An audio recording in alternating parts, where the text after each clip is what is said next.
കായികരംഗം ജനങ്ങൾക്കിടയിൽ സമാധാനത്തിന്റെയും ഒത്തുചേരലിന്റെയും സംവാദത്തിന്റെയും ഉപാധിയായി മാറുന്നതിനു വേണ്ടിയുള്ള പാപ്പയുടെ ജൂൺ മാസത്തിലെ പ്രാർത്ഥനാ നിയോഗം ഈ മാസം 11 ആരംഭിക്കുന്ന ഫുട്ബോൾ ലോകകപ്പിന്റെ പശ്ചാത്തലത്തിൽ ശ്രദ്ധ നേടുന്നു. ആദരവ്, ഐക്യദാർഢ്യം, വ്യക്തിഗത വളർച്ച തുടങ്ങിയ മൂല്യങ്ങളെ പ്രോത്സാഹിപ്പിക്കുന്നതിനു വേണ്ടി ജൂൺ മാസത്തിൽ പ്രാർത്ഥിക്കാൻ പാപ്പ ആഹ്വാനം ചെയ്തു.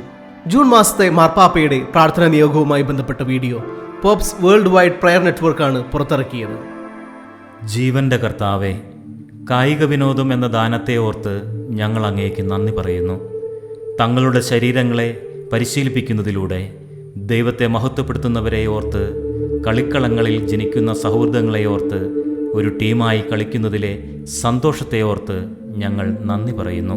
കളിയിലെന്ന പോലെ ജീവിതത്തിലും ആരും തനിച്ചല്ല രക്ഷിക്കപ്പെടുന്നതെന്ന് അങ്ങ് ഞങ്ങളെ പഠിപ്പിക്കുന്നു.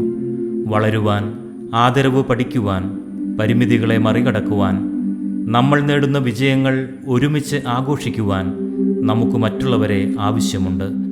കായികരംഗം മത്സരത്തെക്കാളുപരി സാഹോദര്യത്തിൻ്റെ വിദ്യാലയമായിരിക്കുവാൻ, പാർശ്വവൽക്കരിക്കുന്ന ഇടത്തേക്കാളുപരി ഒത്തുചേരലിൻ്റെ ഇടമായിരിക്കുവാൻ, അക്രമത്തെക്കാളുപരി സമാധാനത്തിൻ്റെ ഇടമായിരിക്കുവാൻ ഞങ്ങൾ അപേക്ഷിക്കുന്നു. കളിക്കുന്നവരും പരിശീലിപ്പിക്കുന്നവരും പ്രോത്സാഹിപ്പിക്കുന്നവരും കായികരംഗത്തിൽ ഒരു ആഗോള ഭാഷ കണ്ടെത്തട്ടെ. അത് സംസ്കാരങ്ങളെ അടുപ്പിക്കുകയും ജനങ്ങളെ ഒന്നിപ്പിക്കുകയും ആദരവും ഐക്യദാർഢ്യവും വ്യക്തിഗത വളർച്ചയും വിതയ്ക്കുകയും ചെയ്യട്ടെ.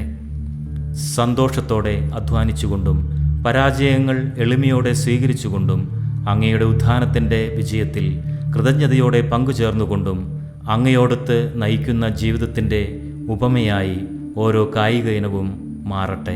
ഐക്യവും സാഹോദര്യവും കെട്ടിപ്പടുക്കുന്ന അങ്ങയോട് ഐക്യപ്പെട്ട ഒരൊറ്റ ടീമായി ഞങ്ങളെ മാറ്റുന്നതിൽ അങ്ങയുടെ ആത്മാവ് ഞങ്ങളെ സഹായിക്കട്ടെ. ആമേൻ.